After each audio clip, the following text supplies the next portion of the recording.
More about tenant selection. You know, when we go through our process, fair housing tells us we have to rent to the first appropriate tenant. The first person that meets our qualifications, which means our qualifications are in writing. We stamp every application because 16 years, 750 properties, we've had one person claim that we discriminated against them. And they didn't even get to legal aid because everyone had either faxed or emailed their application in. We gave the property to the first person that applied that didn't have an eviction and had the money to rent the property.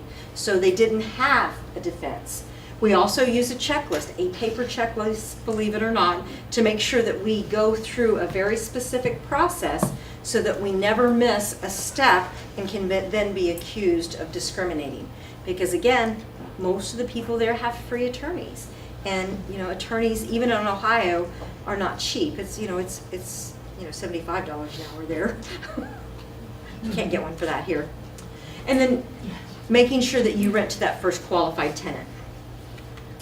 Students are not a protected class. We do rent to them.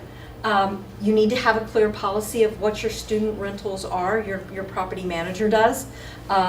We require the parents to co-sign. Why do we do that? One, because they have to pay if the student doesn't. And two, if they say no, gosh, if your mom and dad don't trust you, why should we? I mean, think about it. So you can decide whether you want your property manager to rent to students or not. And then our second biggest area of liability is pets. And your property manager decides whether you're going to have pets or not in your properties. And these are my dogs. This is Thelma Lou that we lost last week, and Woody and Maggie, and they go to the office with us every day. It's a criteria for people working at our office. If you say, I don't like dogs, we say, you can't work here. Because we can't discriminate. But when we're looking at tenants, we know, because affinity management says we cannot rent to a tenant that has a vicious breed.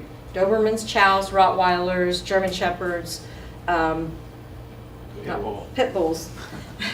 And those are all considered vicious breeds. They can rent to them if they carry a specific rider for a vicious dog, and all of us are named as additional insured. But that insurance is about $65 a month. So most people, we don't rent to them. You know, we get a lot of people that offer to tell us that they have a mixed breed and it looks a lot like a pit bull. So if they tell us they have a mixed breed, we always make them send us a picture of their dog, because we want to make sure that what they're telling us is true, because that is our biggest area of liability after discrimination. And then we require, they're not a protected class, so you can't discriminate against pets. We want to make sure we get an additional deposit or an additional monthly fee in case there are damages. And if there is a pet, we do require renter's insurance and us to be named as additional insured.